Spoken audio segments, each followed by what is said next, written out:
Okay, so here we have the Empire Army. On the far left, we have 10 Knights Panther. They have a standard and musician. Next is the Great Cannon with the crew.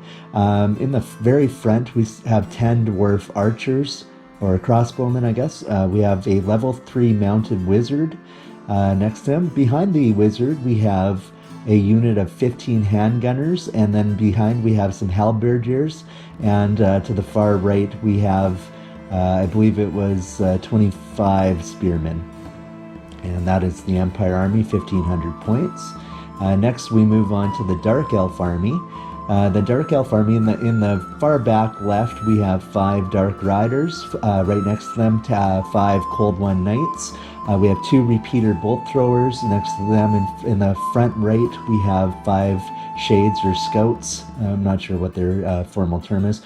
15 Witch Elves beside them, 20 Corsairs, and next to them was, I think, 8 Blackguard. In the front was a Shadow Master. He's one of the special characters. He's got a Heart of Woe and some other things. The Corsairs also had a War Banner, which gives them +1 to combat resolution. So next here, we're going to go into the deployment. So in the bottom left is I guess the Empire is the bottom. On the far left was the Great Cannon, and right beside them was the handgunners. The clip here kind of cut off. Next to them is the Spearman Regiment, and the Wizard is beside them. Then we have the Dwarf Crossbows lined up, 10 in one, I guess, one rank. Then beside them we have the 10 Halberdiers, and beside that we have the Knights Panther. And the top right is, I guess the top is where the Dark Elves deployed. Top right is where the Cold One Knights are, the 5. There's a repeating bolt thrower going from right to left. Next to them are the 8 Blackguard. Then the Corsairs. Next to them, another repeating bolt thrower right behind the tree. We also have in the tower the Shades were able to, or the Scouts were able to set up in the tower. We determined that was allowed. And then the Witch Elves are kind of hidden behind the tower, and then we've got the 5 Dark Riders right to the left there. Empire managed to get the first turn of the game, so they were going to begin the game, and it was also determined that there would be 5 turns of the game in total before night fell. And that's the deployment. All right. In the first turn, basically the Empire Army just advanced steadily. I think the cannon missed on the first turn. The handgunners, I can't remember if they're in range. The crossbows did some damage as well. The Knights Panther kind of steadily moved up, and eventually, I think on turn two of the Dark Elf, they charged them.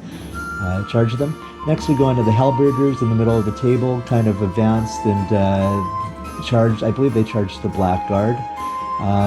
The Corsairs in the middle tried to get a charge into the Empire Spears, but they weren't able to. They were just out of range there. The Empire couldn't march there for some reason because of the Shades. This is the devastation on the Dark Riders, and the Witch Elves are just getting blown away by the handguns and the cannon. So there was almost nothing left, and also the magic. The level 3 wizard had a mass kind of gray magic spell. The Cold One Knights break the Empire Knights Panther, and they eventually root off the table. The Halberdiers and the Blackguard have a fight, but the Blackguard actually run. I believe they were cut down by the Halberdiers. Next, we had the assassin arrives in the main unit. He's thwarted though, and he runs. We couldn't we couldn't pursue them, because at that point, if we would have pursued, we would have left a flank charge to the big unit of Corsairs there, and we were worried about that. So we were able to hold off at that point. Okay, so the next thing is the Witch Elves. So the Witch Elves managed to charge into the handgunners, or the handgunners charged them, and the witch elves made short work of the handgunners. They ran. There was only one witch elf left, though, near the end, and they charged the great cannon, which they managed to stand their ground. Back in the main combat, the assassin came back, charged back into the spearmen, and as they were being worked on by the corsairs and also the shades, the assassin was killed with magic. He blew up, and all of the corsairs were also decimated, but the 5 shades, they remained. The Dark Elves charged into the crossbows, and they managed to make all their saves, so the dwarves were cut down. The Great Cannon crew actually drove off the witch elf. The witch elf fled the table, which was very surprising. Some poor dice rolling on the Dark Elf, my friend. And finally, like I said, the assassin blew up with that Heart of Woe, took out quite a few more spears, but they didn't take out the wizard for some reason. It managed to make it safe.